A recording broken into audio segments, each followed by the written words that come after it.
So, let's talk about cybersecurity.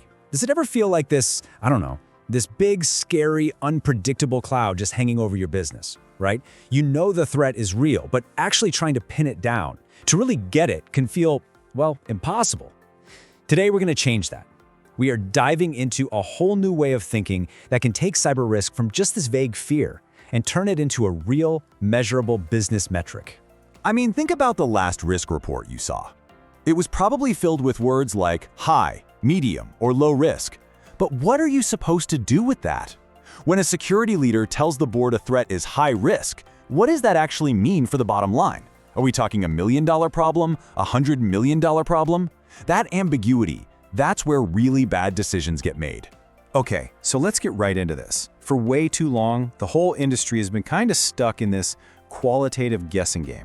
We use colors and vague labels that, sure, they might feel like we're managing risk, but they just don't give you the clarity you need to make real strategic financial decisions. And here it is, the difference in a nutshell. Over on the left, you've got the old way, that classic heat map. We've all seen it. But what decision can you really make based on the color red? All it does is create anxiety. Now look at the right, the new way. It gives you a clear financial statement. You can see the probability of a specific loss. Now that is a conversation you can have. It's something you can plan around, budget for, and invest against. So here's the absolute heart of the problem. These old gut feel assessments, they fail because they just don't speak the language of business. And the language of business is, money. One person's high risk is totally another's medium. You can't compare a red risk in marketing to a red risk in operations. It's apples and oranges. And hey, good luck trying to justify a multi-million-dollar budget based on a color. So, to get out of this trap, we have to embrace a totally new way of thinking. It's based on these principles from something called applied information economics. And it all starts by challenging a huge myth that has held cybersecurity back for decades. This idea that some things are just too complex, too fuzzy to be measured. And the core principle behind it all is this simple but really powerful statement: anything can be measured. Just let that sink in for a second. Not just the things we have perfect data for, but anything. And yes, that includes the likelihood and the impact of a future cyber attack. Now I know what you're thinking. The first objection everyone has, the question I'd be asking too, is, okay, that sounds great, but how on earth can you possibly measure something as uncertain as a brand new cyber threat, where you have almost no historical data? Well, the answer is in redefining what we actually mean by measurement. It's not about finding a single perfect number down to the last decimal point. No. Measurement is the reduction of uncertainty about something. It's just about having enough information to help you make a better decision than you could before. It's about going from "I have absolutely no idea" to "Okay, now I have a much better idea." So with that new definition locked in our minds, let's look at how this philosophical idea becomes a real practical process. How do we actually start quantifying cyber risk and turn all that vague uncertainty into something with tangible value? Turns out it's a very structured, repeatable discipline.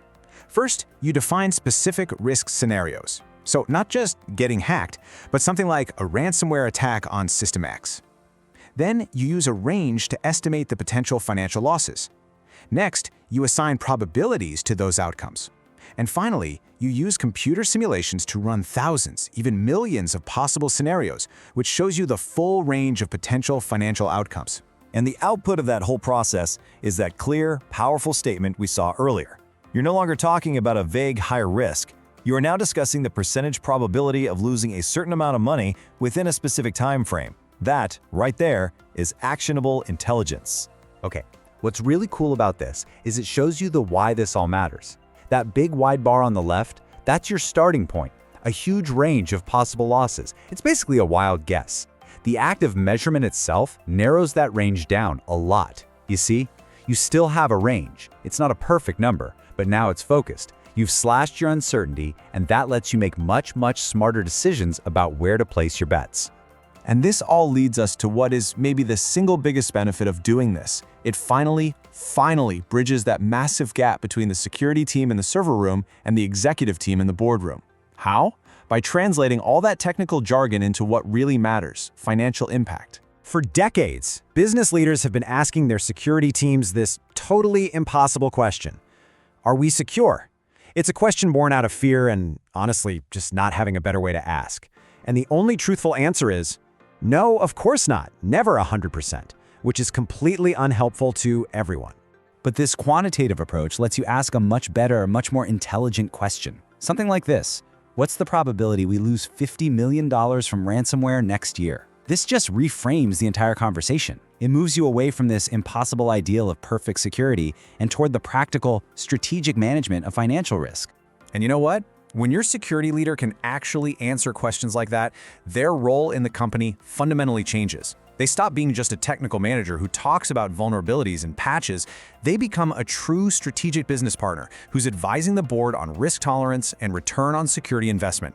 It's a game changer. Okay, so this all sounds pretty compelling, right? But how do you actually get started? Let's break down a clear, actionable plan for any leader who wants to begin this measurement journey in their own organization. It really comes down to 3 fundamental pillars. First, you've got to formally adopt quantitative risk models. Something like the well-known FAIR framework is a great place to start.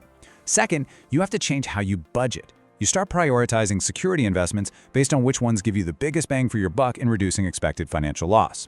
And third, you have to stop treating cyber as some weird, separate IT problem. It needs to be fully integrated into your main enterprise risk management program right alongside financial risk and operational risk. Now, this also requires a bit of a cultural shift, and that's driven by training, but it has to be the right training for the right people.